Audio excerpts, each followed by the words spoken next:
السلام علیکم. ہم آپ کے لیے ایک بہت امپورٹنٹ ٹاپک لے کے آ رہے ہیں، وہ ہے فارن پالیسی. اب جنرل نالج کے جو بھی امتحانات ہیں، خواہ وہ کسی پوسٹ کے لیے ہوں، کسی جوڈیشری ایگزام کے لیے ہوں، اس میں فارن پالیسی یا اس پہ بیسڈ کویشچن یا ایسے یہ آنا ایک لازمی بات ہے.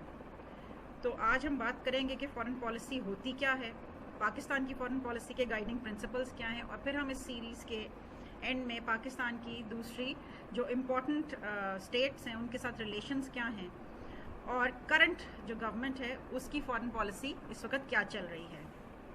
تو اگر ہم بات کریں کہ فارن پالیسی ہوتی کیا ہے، جیسے آپ کو اس لفظ سے خود ہی آپ ایک مطلب اخذ کر سکتے ہیں کہ فارن پالیسی ہماری دوسری انٹرنیشنل اسٹیٹس کے ساتھ جو ریلیشن شپ ہے، جو ہماری ان کے ساتھ ریلیشن شپ رکھنے کی پالیسی لائن ہے گورنمنٹ کی ایز اے اسٹیٹ پاکستان کی کیا ہے، اور جو گورنمنٹس بدلتی ہیں تو وہ اس فارن پالیسی میں کس حد تک چینج لے کے آتی ہیں، یہ جو ہے یہ ہم ڈسکشن کریں گے.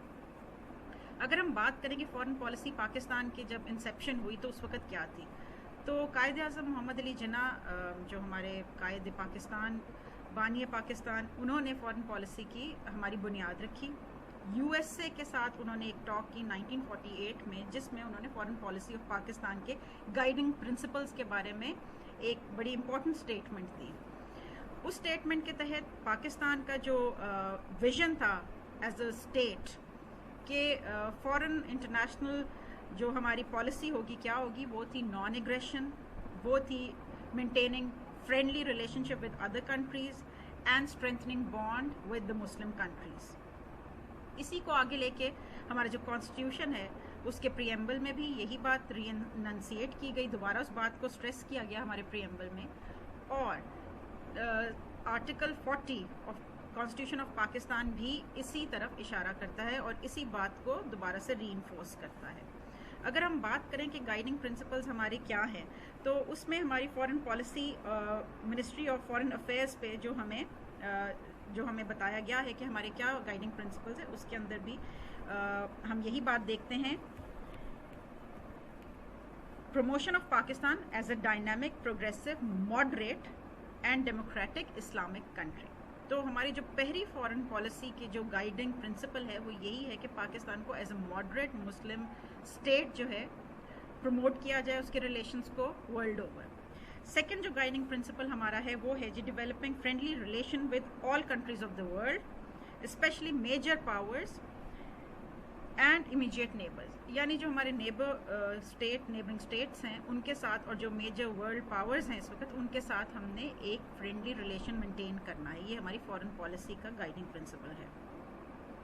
اس کے علاوہ جو ہمارا ایک امپورٹنٹ گائیڈنگ پرنسپل یہ بھی ہے کہ جی ہم سیف گارڈ کریں گے نیشنل سیکیورٹی کو اور geo strategic interest including Kashmir. یہ ہماری فارن پالیسی کا بڑا امپورٹنٹ ٹاپک ہے، جس کو آگے جا کے ہم ابھی جو کرنٹ سچویشن ہے، article 370 35A constitution of India کا جو اسکریپنگ ہوئی ہے، جس کے بعد آٹونومس اسٹیٹس آف کشمیر جو ہے اس کو ختم کر دیا گیا، اس پہ بھی ہم ڈسکشن کریں گے.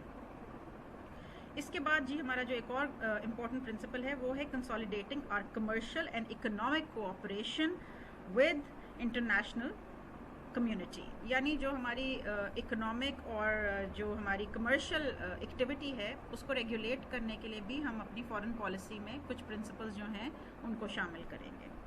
اس کے بعد safeguarding the interest of Pakistani diaspora abroad. یعنی جو پاکستانی دوسرے ممالک میں رہتے ہیں یا جو لوگ دوسرے ممالک میں جا کے مقیم ہو گئے ہیں، ان کے بھی انٹرسٹ کو سیف گارڈ کرنا ہماری فارن پالیسی کا حصہ ہے.